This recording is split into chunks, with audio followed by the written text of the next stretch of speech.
This is Elizabeth, and tonight we're in the 15th chapter of 1 Samuel, and here's where the Lord is going to reject Saul. And Samuel said to Saul, the Lord sent me to anoint you king over his people Israel. Now therefore listen to the words of the Lord.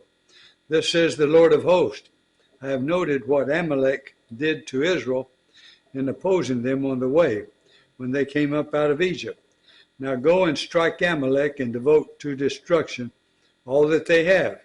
Do not spare them, but kill both man and woman, child and infant, ox and sheep, camel and donkey.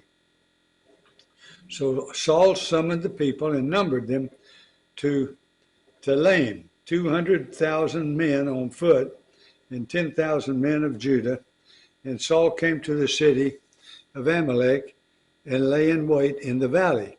Then Saul said to the Kenites, depart, go down from among the Amalekites, lest I destroy you with them. For you showed kindness to all the people of Israel when they came up out of Egypt. So the Kenites departed from among the Amalekites. And Saul defeated the Amalekites from Havilah as far as Shur, which is east of Egypt.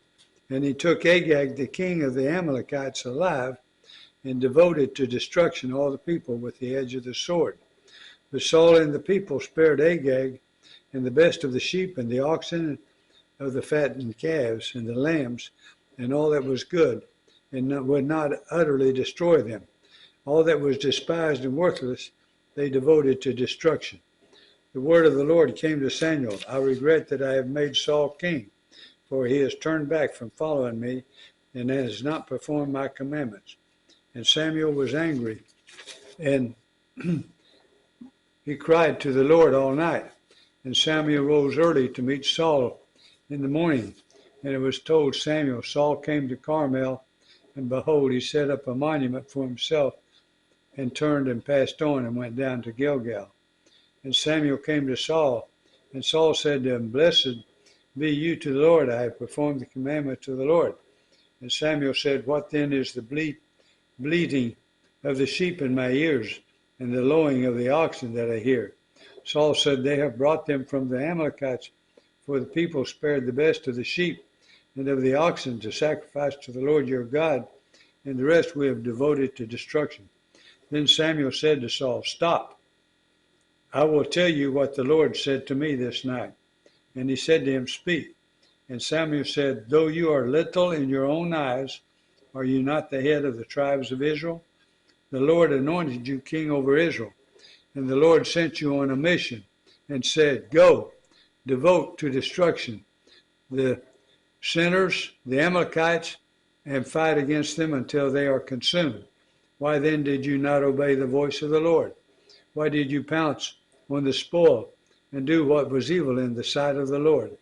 And Saul said to Samuel, I have obeyed the voice of the Lord. I have gone on the mission on which the Lord sent me. I have brought Agag, the king of Amalek, and I have devoted the Amalekites to destruction. But the people took of the spoil, sheep and oxen, the best of the things, devoted to destruction, to sacrifice to the Lord your God in Gilgal. And Samuel said, Has the Lord a great delight in burnt offerings and sacrifices, as in obeying the voice of the Lord? Behold, to obey is better than sacrifice, and to listen than the fat of rams. For rebellion is as the sin of divination, and presumption is as iniquity and adultery. Because you have rejected the word of the Lord, he has also rejected you from being king. Saul said to Samuel, I have sinned, for I have transgressed the commandment of the Lord and your words, because I feared the people and obeyed their voice. Now therefore, please pardon my sin and return with me, that I may bow before the Lord. And Samuel said to Saul, I will not return with you, for you have rejected the word of the Lord, and the Lord has rejected you from being king over Israel.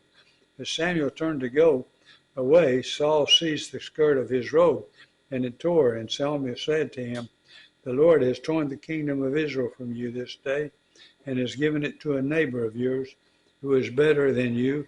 And also the glory of Israel will not lie or have regret, for he is not a man that he should have regret. Then he said, I have sinned, yet honor me now before the elders of my people and before Israel, and return with me that I may bow before the Lord your God. So Samuel turned back after Saul, and Saul bowed before the Lord. Then Samuel said, bring here to me Agag, the king of the Amalekites. And Agag came to him cheerfully. Agag said, surely the bitterness of death is past. And Samuel said, as your sword has made women childless, so shall your mother be childless among women. And Samuel hacked Agag to pieces before the Lord in Gilgal. Then Samuel went to Ramah, and Saul went up to his house in Gibeah of Saul. And Samuel did not see Saul again until the day of his death. But Samuel grieved over Saul, and the Lord regretted that he had made Saul king over Israel.